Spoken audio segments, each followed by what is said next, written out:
On this episode of the show, I have with me Swarupa Mahambrey. She is Vice President of Software Engineering at the College Board, and we're going to be talking about an engineering mindset to reduce tech debt. We're going to talk about how she goes about and does that, and she's going to look at testing and automation, and how do you actually balance those features, especially if you have mission-critical features and you want to ensure that you don't have any issues. Does tech debt get in the way, and where does that fit in? And we also are going to talk about other tech debt we don't focus on. A couple other things in there as well. Swarupa, thanks for taking the time. Thank you for inviting me, Amir. Absolutely. Okay. So in this episode, obviously, we're going to be talking about the mindset, engineering mindset, maybe a little bit of culture in there, a little bit of what that means. Obviously, tech debt is an issue for most organizations. I also know that the definition of tech debt itself is not consistent. So I guess before we start, what is tech debt to you? What's the definition? So we all in software engineering knows what tech debt means. It's like a financial debt. If you don't pay it now, you'll pay it later with interest. If left unattended, it will compound, and you start feeling that strain, like every feature is harder. Simple maintenance takes too long. So tech debt is accumulated when you focus only on feature delivery, when you have short time frame to deliver features, and you end up taking shortcuts. Because of that, there's no maintenance, and eventually code smells. So I'll give you an example. A couple of years back, when we were transitioning from paper testing to digital testing, we quickly built our digital rostering and student check-in system on a proof of concept foundation. And that was never meant to scale. So we took shortcuts to meet the growing adoption rate, and soon things began to constantly fail. It started breaking, the system started crumbling, and our engineering and operations team were buried under support tickets. And our engineers were consumed by manual firefighting, hot fixes, patching. So to solve this tech debt issue, we took a completely different approach. We dedicated 20% of every sprint to prioritize and solve the tech debt. It was a permanent change in our operating model. We focused on automating the testing and manual processes, and the result that we saw was very encouraging. We saw 50% decrease in our support tickets, and it created the bandwidth for engineers to build new features which they long for. Absolutely. I guess when that's a great example. When you are looking at engineers, and obviously sometimes they're put in hard positions, right? Sometimes they have to deliver. Sometimes they know what they're doing might not be scalable. That's obviously a difficult position. When you look at those trade-offs, so sometimes you have to ship and put something very valuable in place versus I'm going to have to deal with this later. Is that something consciously engineering decides, or is that other business drivers that are potentially dominoing into the engineering team's laps? So that's a really good question, because when we think of trade-off of features, versus simplicity, versus balancing the number of features and the tech debt, we all have been there. There's a demand for more features, more buttons, more dashboards, and every feature adds complexity. It adds to maintain the code.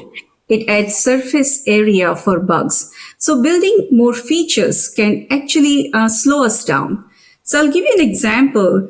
A couple of years back, when we launched the digital testing, we also launched a rostering product. And in the hindsight, we expected our users to be pretty tech savvy. And not all of them were, especially when it came to uploading CSV files. So the system required users to upload a CSV file with about 15 columns for student data that is used for rostering, and that rostering data is used on the day of testing. So it felt powerful. It was an elegant solution, technically accurate with best practices, but not for all users.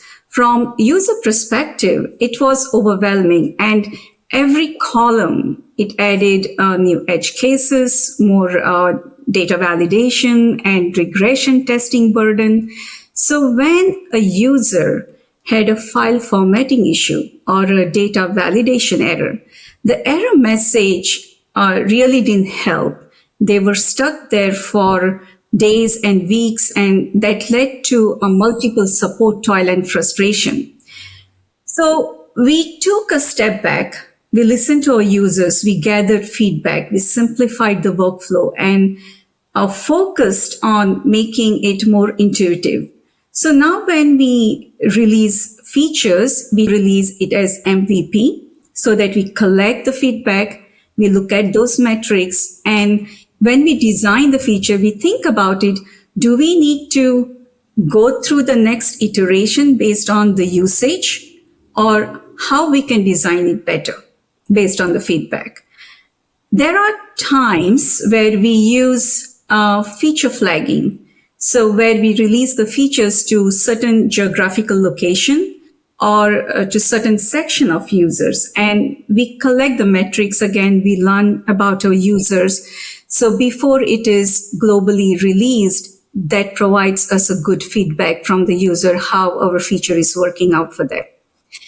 We also have a process of conducting pilots. This is very important in our world where big launches happens almost every year, and we learn about our users, their behavior, if there is any confusing or if any process is not working as expected. And we fix all those things as learnings from pilot before a clean product is released operationally. So for engineers, it's important to be critical. The questions to ask: why are we building this feature? What value does it add? What problems are we trying to solve? And we have also started asking what it is intended to accomplish. So by achieving this clarity in the features design and communication, we dramatically reduce the manual support overhead. And that's a clear trade-off we have seen. Fewer, simpler features led to higher velocity, lower cost maintenance, and of course, improved customer experience, which is powerful. Absolutely. I guess when you're trying to, there is tech debt where we know that, engineering makes conscious decisions to obviously move faster than they may be capable. Obviously, we're talking about when features are requested and you have to put things in, and we're not sure if it's going to be a part of the bigger. And I think those are all very good very ways of handling this problem. When you look at something that has to be more mission critical, I mean, is there room to think about code the way we've been talking, or as we get more mission critical, do we always have to be more conscious of making sure there isn't tech debt being incurred, or tech debt can be incurred, it can be mission critical, because really, as long as it's running in a mission critical state and there isn't failures and it is uptime, optimal coding and optimal, delivery maybe outside of the scope of what the business needed. Is that possible? That's a really good question. And there is nothing as a right answer to it, because as I mentioned earlier, we have to learn from our users, because our user experience is very important for us, because our users are educators and students. And there are times when we may have released a feature that users find overwhelming. So as I had given the example that even though things are mission critical, we have to make sure that is well balanced in terms of making sure we achieve that goal of success, right? It is more about student being success in their next level of achievement. At the same time, educators are successful in delivering the services that they need to make sure the students are also successful. So every feature that we deliver, we make sure it has some kind of value, a business value that we deliver. At the same time, it is important that it's not about just building the system for today. It's about how we evolve for tomorrow. And we have to remember that our mission is more important than just shipping the features, just for the sake of engineering and our software engineering practices. We have to always balance that. Absolutely. I like the way you put that. When you're looking at the team from a leadership perspective, and you want to make sure that, if we are looking at tech debt the same, right, we're all following the same standards. Is that a cultural thing? Is that a cultural thing? It is a cultural thing. There are various types of tech debts, right? Do you have a testing? Do you have automation? Do you have your repeatable manual processes that you have automated? One of the things I want to emphasize as a part of our engineering mindset and something cultural we do at College Board that embodies the engineering mindset. We call it Engineering Tuesday. So one day each week, engineers step away from feature delivery to focus on elevating engineering itself. So what happens on Tuesday? We try to solve the tech debt that could be automation for testing, automating manual tasks, writing documentation, enhancing security and observability, or even building experiments. So the idea here is simple. Dedicate time to engineering, because if we don't intentionally carve out space for engineering excellence, the urgent will always crowd out the important. And what we have seen is very powerful. So Tuesdays for us generate cleaner code, better tools, and the stronger culture, the culture that says we care about sustainability and we invest in future. So for us, Engineering Tuesday is more than a ritual. It's a commitment to the engineering mindset in action. And something, since you asked me the question, I would like to make our listeners to think about, if you had one day each week dedicated to elevate engineering, not features, but foundations, what would you work on first? Absolutely. That's a great question. And I guess, you have to include that in the planning, right? And I think you're talking about consciously looking at that and including that time, building it into the team so they can go back and not worry as much maybe from the individual decisions and focus on delivery and go back and address some of the things. And I guess maybe another question around tech debt is, as we are looking at tech debt, decisions are being made constantly, right? And now maybe some places people work where there's a lot of stability, that knowledge is just distributed, documented, sometimes it's tribal. As people leave, obviously you lose some of that context when you go back and look at something. Technologies shift, right? I mean, that's possible. When we look at tech debt and we want to go back, I mean, for the business, what's the value of going back and addressing tech debt? If the solution's working, let's say you've given us a couple examples, we put it in production, it's working. Right now, we don't have a problem. Some people say if it's not broken, don't fix it. Is there a line in the sand where that notion of if it's not broken, don't fix it, just is irresponsible? Or, I mean, obviously you guys are devoting a day a week to go back and address some of these things. So I guess from your point of view, what are your thoughts? See, as I mentioned earlier, if you don't maintain your code, If you build something on a very weak foundation, the things will break. So stability doesn't mean nothing ever breaks. It means when things do break, does the system bend or it shatters, right? And we have faced failures and we have learned from those failures. Failures happen because of weak system, outages happen, right? But resilience determines the cost, and it's not fun when outages occur because firefighting consumes massive unplanned effort.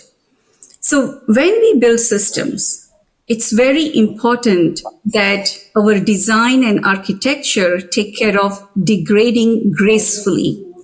When we plan, we have to plan for unexpected as well because we need to be ready to turn those catastrophes into blips so that our users have uninterrupted in the user experience. I can give you an example where we had a failure in our system because traffic spiked unexpectedly. Users couldn't log in, everything stalled, bad user experience, of course. So now we think back of that situation. If we had a very matured architecture where we had added retries, we had fixed the tech debt where we had implemented circuit breakers, or we had implemented a fallback paths, or if we had built that graceful degradation, then even if the transaction failed, the rest of the system would have stayed responsive and logged the failure clearly. So now that failure has taught us, though painfully, to invest in ourselves in building the resilient systems and in building that graceful degradation, even in the event of unknowns. Because for us, keeping our services up and running is very important in this 24/7. Absolutely. I like that. I think that's actually a very good point. And when you're looking at, the systems that you have in place to support the level of attention to tech debt, and you mentioned, obviously, you guys spend a day a week focused on this.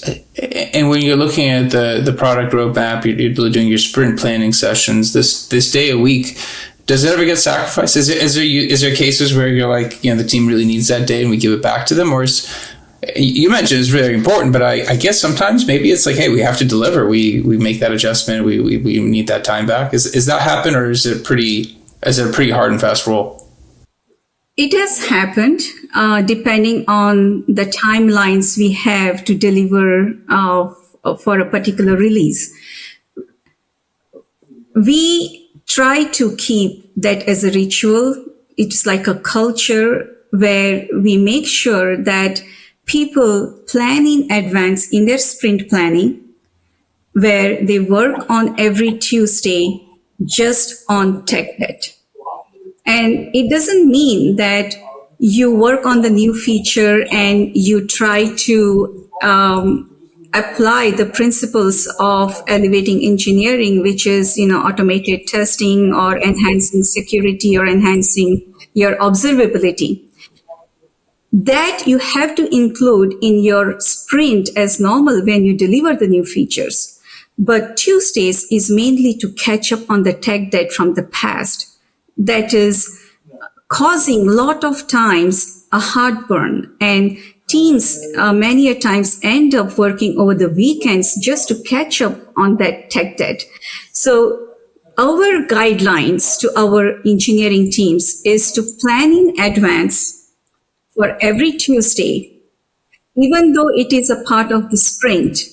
Make sure you have the plan and the goal, what you are planning to achieve on that day. So that's very important and the key part of this planning. Awesome. I mean, I don't always run into people that kind of put that attention on making sure they have a day a week. It seems like they build it in as they go around development versus, hey, we have this time and for the most part it's hard to invest. When you talk about testing and automation, obviously you guys sound like you spend time, you're very thoughtful. How much time, and obviously you know, we could talk about this in different contexts, but testing automation, how much time is budgeted for testing automation within your development process? Testing and automation, they both go hand in hand, because what we have experienced is manual regression tests are fine when you're small, but at scale, it will reduce the velocity. And I'll share an example that we faced and we learned from it is because of tech debt, we lacked automation. So our release process, it required manual validation of configuration and data. It required high effort for launches due to heavy manual processes, and that introduced errors. And that had a direct impact on our end users. And to address those errors, teams started working 70 hours a week, which is not ideal. So to increase the velocity and the manual toil, we focused on automation. So we automated the config checks, unit testing, regression testing, manual repeatable processes, deployment pipelines, monitoring alerts, observability. And what we have noticed is it has not only reduced the errors, but operations was smooth, and it actually gave a better work-life balance for not just the engineering team, but also for operations. It was a huge win for us. But the way we work here is we make sure that every feature you build, unit testing is a part, automated unit testing is a part of your acceptance criteria. So your user story will not get accepted without automated unit testing. Another goal we have is that you need to have 80% code coverage for every unit test automation. So we have also advanced that to the next level, where you cannot check in your code without meeting the threshold of at least 70% code coverage. And by the time you release it in production, you need to have 95% code coverage. We have also come up with regression testing suite that runs daily overnight. And that actually cut testing time to hours from days and weeks. So what we have seen is testing actually increased our engineering team's confidence. It created capacity for our engineers to focus on exploration, design, strategy, and actual problem solving. That creates capacity for innovation. So it's not like we reserve time for it. It is now a part of a culture. It is a discipline that when you build a feature, you build a test-driven, feature. Yeah. And I guess when you are looking at feature delivery and you're looking at these trade-offs, right? And you've actually had some great examples of times when you've had to make that decision. When you're communicating to stakeholders, well, we're going to get something out and, we have the budget time to come back. I mean, I know they don't necessarily care, but your team, when they're going through this process, do they start documenting areas where, they're seeing those opportunities to come back and adjust? Are those documentations happening in real time? Are they capturing those after the fact? How do they capture the tech debt as it's, let's say, being incurred? And in this case, if it's actually being incurred because they know they need to. That's a great question, because many a times people think tech debt is only engineering team's accountability and responsibility. But at College Board, we have changed that culture. Engineering debt is shared by product team as well as engineering teams, because a product is not complete with both these dimensions. And the third dimension we have added is also product user experience. So these three entities together makes, a product. So now when we talk to our stakeholders, it's important for them to understand that when outage occurs, it's not a fun experience. And it's not like my product or your product. It's just a product. It's College Board's product. So we make sure that every sprint, we have 20% dedicated for tech debt to prioritize and solve it.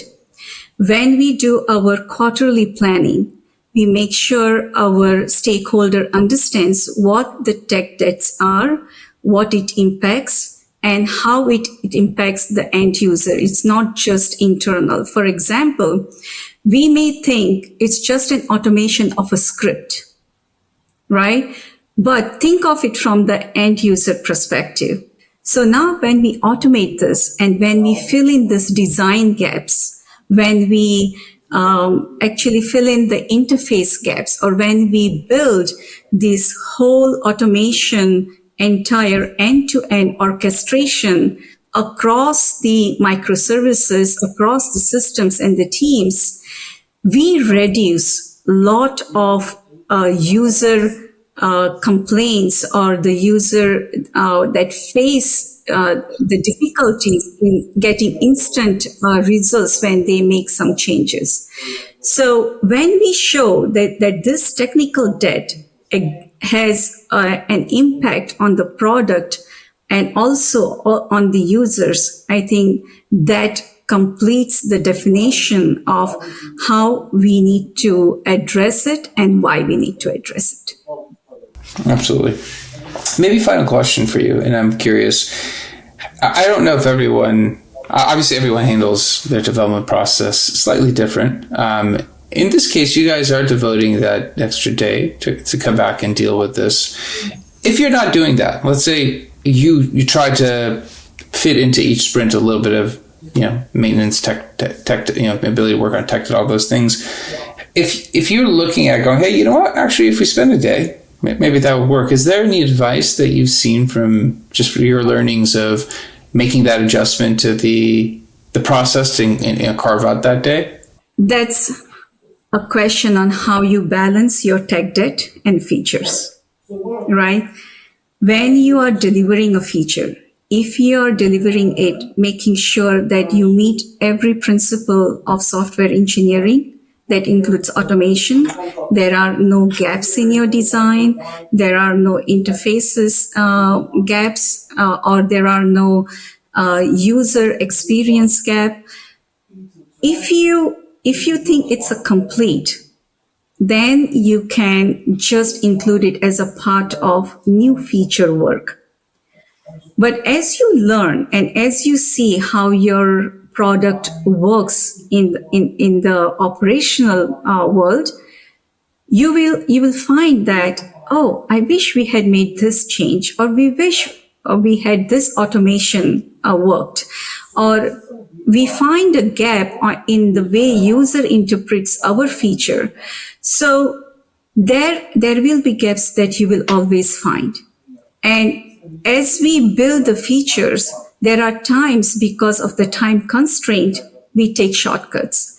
So building that dedicated 20%, it actually helped us to catch up as much as tech debt as possible.